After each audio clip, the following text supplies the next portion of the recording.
শনির সাড়ে সাথী সম্পর্কে জানবার জন্যে প্রথমে একটু শনিকে নিয়ে জানবার প্রয়োজন, নতুবা ব্যাপারটা ক্লিয়ার তো হবে না, খুব স্বাভাবিক ব্যাপার।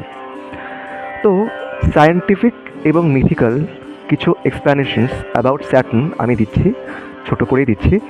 দেখুন, শনি হলো এই সৌরজগৎ বা সোলার সিস্টেমের দ্বিতীয় বৃহত্তম গ্রহ, অর্থাৎ আয়তনের দিক থেকে কিন্তু বৃহস্পতির পরেই, দেবগুরু বৃহস্পতি, তারপরেই শনি গ্রহের অবস্থান।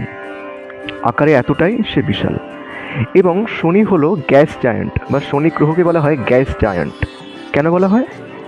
মূলত হাইড্রোজেন এবং হিলিয়াম দিয়ে এটি গঠিত।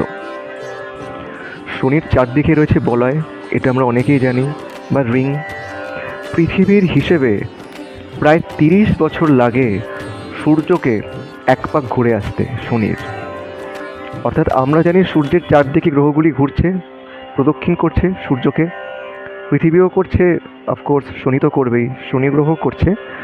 পৃথিবীর হিসেবে 30 বছর লাগছে, যেখানে পৃথিবীর লাগছে 1 বছর সূর্যকে এক পাক ঘুরতে, শনি নিচ্ছে 30 বছর। তাহলে ভাবুন কতটা ধীরগতি সম্পন্ন।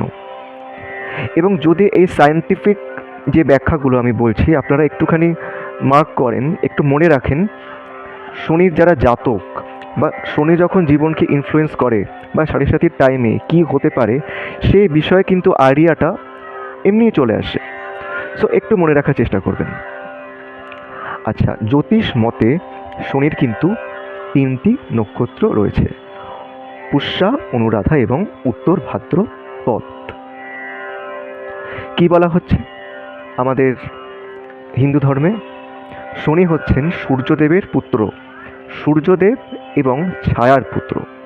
সূর্যদেবের স্ত্রী ছিলেন সংজ্ঞা, তো সংজ্ঞার থেকে ছায়ার উৎপত্তি হয়, সেই ছায়া এবং সূর্যের পুত্র হচ্ছেন শনিদেব।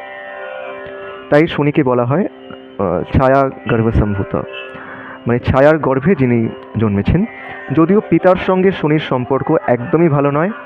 সূর্যদেব হচ্ছেন রাজা, তার মধ্যে রয়েছে রাজকীয়তা, এবং শনিদেব প্রকৃতিতে সন্ন্যাসী, তার মধ্যে রয়েছে ত্যাগ, তিতিক্ষা, সন্ন্যাস। তো রাজার ছেলে যদি সন্ন্যাসী হয়, এবং রাজা যদি চান যে আমার ছেলে সন্ন্যাসী হবে না, আমার ছেলে রাজার মতো জীবনযাপন করবে, ভোগ বিলাস ইত্যাদি, তো স্বাভাবিকভাবে কনফ্লিক্ট তো হবেই। ওই জন্য রবি এবং শনি বাবা ছেলে হলেও একে অপরের মারাত্মক শত্রু, এটি কিন্তু আমাদের মাথায় রাখতে হবে।